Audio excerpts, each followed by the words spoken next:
अस्सलामुअलैकुम एवरीवन। उम्मीद आप सब ठीक ठाक होंगे। मैं भी बहुत बेहतर हूँ। अपने प्लांट्स को डेली अब थोड़ी थोड़ी मैं धूप देती हूँ। आज मनी प्लांट की बारी थी, लेकिन जिस घर में शरीर बच्चे हो ना, वहाँ ये काम चलते रहते हैं। ट्रांसपेरेंट जार में प्लास्टिक बीड्स डाल दिए थे। मेरे बच्चों ने नहीं, उनका एक छोटू सा कज़न है जिसकी शरारत थी ये, और इसका हाफ हिस्सा तोड़ दिया है। तो बच्चों की शरारतों पे कभी हंसी भी आती है, कभी गुस्सा भी आता है, लेकिन बच्चे हैं। मनी प्लांट नीचे लेके चलते हैं और देखते हैं क्या क्या वेजिटेबल्स आई हैं। वेजिटेबल्स की शॉपिंग इसलिए मैंने टाइटल दिया है कि हमारे घर के पास ना एक सस्ता बाज़ार है जिसमें कभी कभी प्राइस इतनी लो हो जाती है वेजिटेबल्स की कि यकीन नहीं आता। और आज तो मैं हैरान थी इनके साइजेस देख के, स्पेशली इन आलूओं के। और दिखाती हूँ आगे आपको टमाटर का साइज़। इनऑर्गेनिक मुझे लग रहे थे, ऑर्गेनिक लग ही नहीं रहे थे। तो कभी कभी इतनी ज़्यादा प्राइस हाई हो जाती है कि आप चाहते हुए भी ना दिल खोल के वेजिटेबल्स नहीं ले सकते, तो अफसोस ही रहता है। तो यहाँ मैं भी तमाम वेजिटेबल्स के 1 बाय 1 शॉपर्स खोल लूँगी पहले, फिर उनको अकॉर्डिंग टू बास्केट्स अरेंज करूँगी।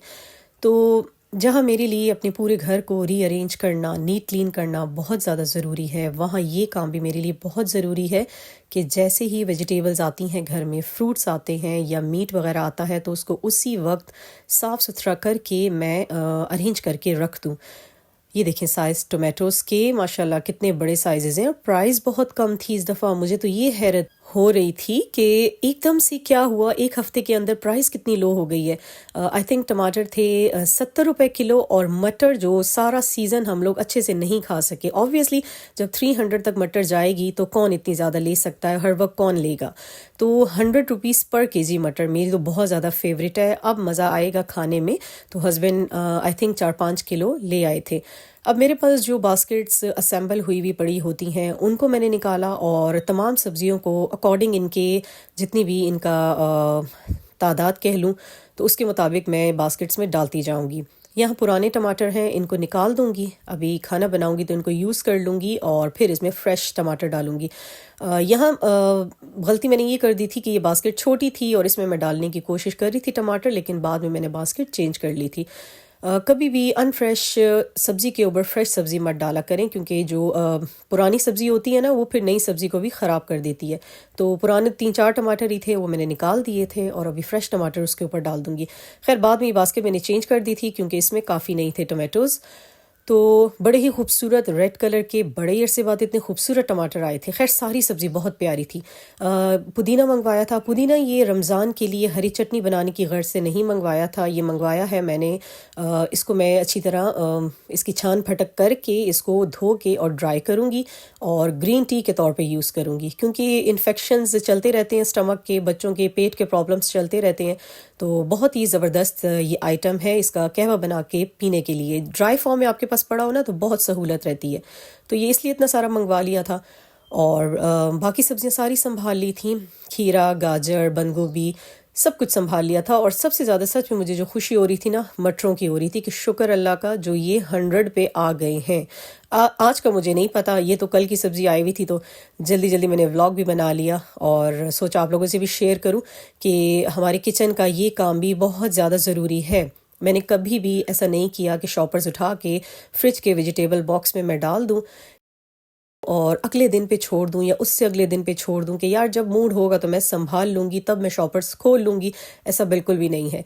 ये काम मुझे करना है तो अभी मुझे थकना है और अभी ही करना है। तो मैं लाजमी उसी वक्त सारी सब्जियां अरेंज करके रख देती हूँ। अच्छा, साफ़ ना भी कर पाऊँ ना, जैसे अभी मैं लाउंज में ये बास्केट्स रख दूँगी टेबल पे, तो इसके लिए मुझे हेल्प की ज़रूरत होगी। हेल्पर्स आएंगी तो मॉर्निंग में ये काम हो जाएगा। इसकी फिर मैं टेंशन नहीं लेती। शॉपर्स वगैरह से निकाल लिया है, ये बहुत है। तो ये दोनों आइटम्स मैंने रख दिए टेबल पे। इंशाल्लाह इनको सुबह देखेंगे। और बाकी जितने आइटम्स थे उनको अच्छी तरह सारी बास्केट्स वगैरह में संभाल के फ्रिज में सेव कर दिया है। और मैं भी टेंशन फ्री हो जाती हूँ कि हर आइटम अच्छी तरह संभल गया है।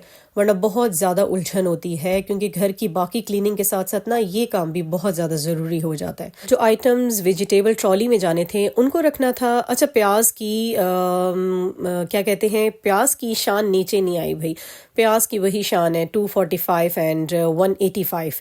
तो बस हस्बैंड थोड़ा ही इसको लेके आते हैं, ज़्यादा नहीं लेके आते। पेपर यहाँ बहुत गंदे हुए हुए थे ट्रॉली के, उनको चेंज करना था। मेरे पास काफ़ी सारे ये पेपर्स पड़े रहते हैं, क्योंकि महद को पढ़ाने की गर्ज से मैं बहुत सारे ये पेपर्स ले आती थी टेस्ट वगैरह के लिए। तो अब तो वो नहीं पड़ा मेरे पास, तो पेपर्स फ़िलहाल हैं मेरे पास। तो ये पेपर्स मैं लाजमी लगा लेती हूँ ताकि गंद वगैरह नीचे ना जाए। तो फर्स्ट जो इसका है उसमें तो अनियन डल जाता है और नीचे आलू डाल लेती हूँ, और जो थर्ड वाला है उसमें सारा किचन आइटम होता है, जैसे कि सर्फ और ब्रशेस वगैरह। खाना बनाने की तैयारी कर रही थी, खाने में बनाने थे टींडे बच्चे खाएंगे नहीं ऐसे सिंपल, इसलिए सोच रही हूँ कि चिकन भी आया हुआ है उसको भी वॉश करके संभाल लूँ और टींडों में थोड़ा सा चिकन डाल दूँ ताकि किसी तरीके से कुछ सब्जी का टेस्ट इनके मुंह में जाए।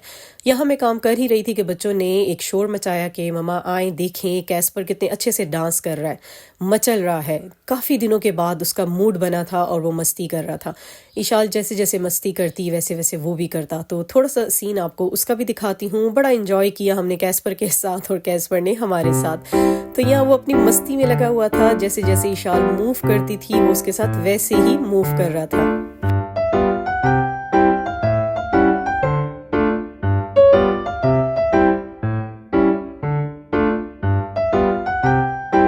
जी, तो कैस्पर के साथ मस्ती करके मैं वापस आ गई थी किचन में। कैस्पर मेरे साथ तो नहीं, ईशाल के साथ मस्ती कर रहा था। ईशाल को बड़ा पसंद करता है, लेकिन हमें थोड़ा डर भी लगता है, काटता भी बहुत ज़ोर का है वो।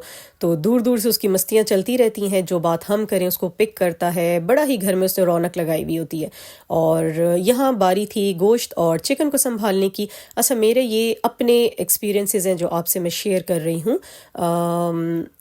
अगर इसी वक्त आप सब कुछ क्लीनिंग वगैरह कर लेते हैं ना, तमाम जैसे मैंने वेजीज अरेंज करके रख दी हैं और ये सारा कुछ संभाल लूँगी अभी गोश्त वगैरह भी, तो सच में इससे पूरा हफ्ता बहुत ज़्यादा सहूलत रहती है।